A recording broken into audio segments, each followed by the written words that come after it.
This is sacred ground that we're standing on. This is where the rules and regulations of this country were conceived. Unfortunately, they left us out. We, the children of Africa, no consideration for us or our feelings. And so here we are today. We survived. We survived, and thank God Almighty, we survived. The children of the slaves.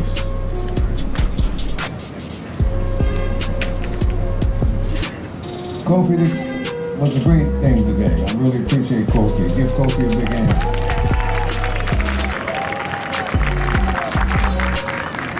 And just to think, this is just the beginning. This is just the beginning. My brother Michael Cord, thank you.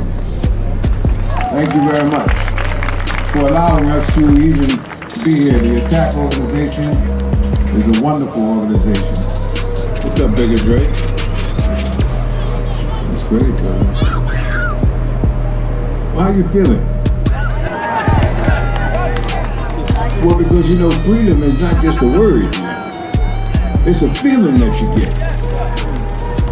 It's a feeling that you can get to do whatever you want to do.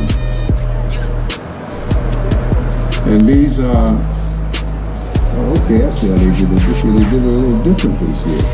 Thank you, brother.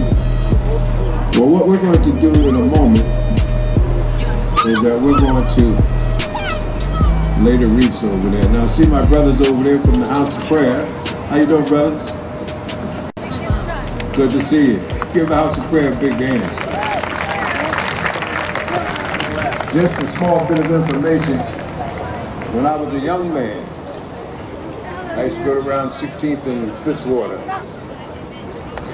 And there was Daddy Grace and the House of Prayer music.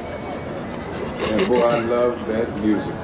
Fortunate that our staff, Ask Meek Mills, free to be business persons and entrepreneurs, but do we really reach back and train others to create opportunities for themselves as well as others? Are we really free to travel the highways and the byways of these United States, but we tell our young people to proceed with caution?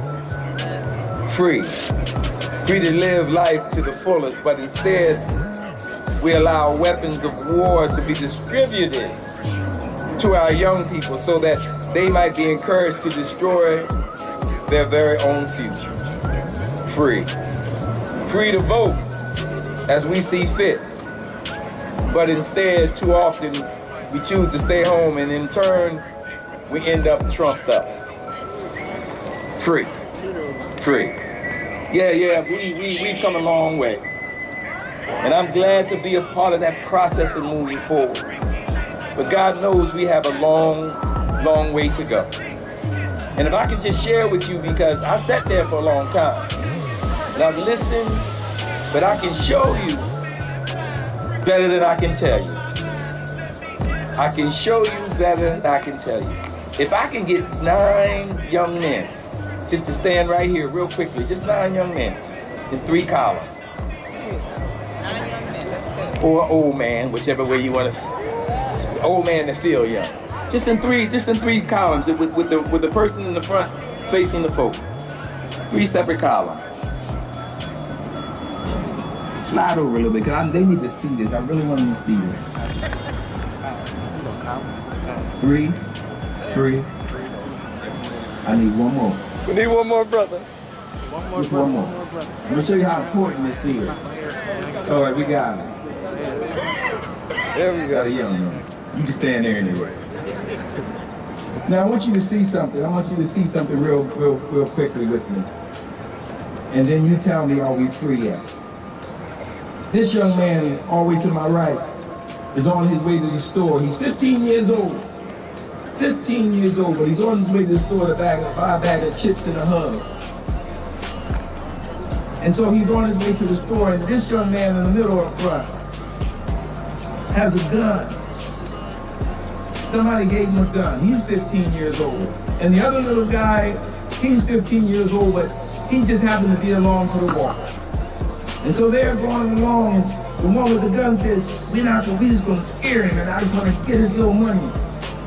We're gonna scare him and get his little money, and we'll be about our way. But as they approach the young boy, the one with the gun and the one that just happened to be with the one with the gun, somehow, some way, the gun goes off, and this young man, this young boy, 15 years old, is gone. You can go ahead, Fred. He's dead. 15 years old, never fathered a child. Never birthed a child, never fathered a child. This young man who pulled the trigger, who didn't mean it, all he wanted to do was scare him, but he's gone. He committed a homicide. 15 years old, never fathered a child. He's in jail for the rest of his life. The other little guy that was just going along for the walk just happened to be there, but he got caught up. And because he got caught up, he now faces life imprisonment at 15 years old. We got, can't say it. There we go. This little guy over here with the hat, he was gonna be his son.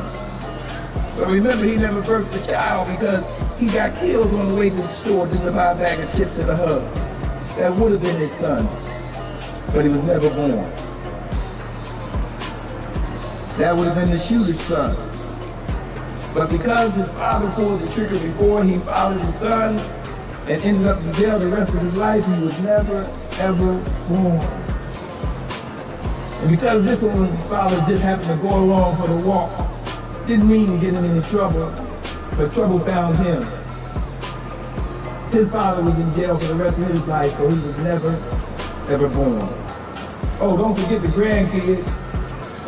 That would have been the grandson of the young boy that went to the store to get a bag of chips and a hug, but he's not his grandson because he was never born. And this could have been the grandson of the shooter. But because the gun accidentally went off and the young man died, that grandson never saw the day of life. Don't forget, this is the one that just happened to go along, got caught up. But he never was born because his grandfather is in jail at the age of 15 for the rest of his life. 3 generations have been wiped out by one act of foolishness. Are we free? God bless. Thank you, Mayor.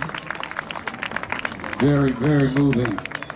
We want to say hello also and recognize the Imam from the Philadelphia Masjid, Imam Kenneth P. Nuruddin.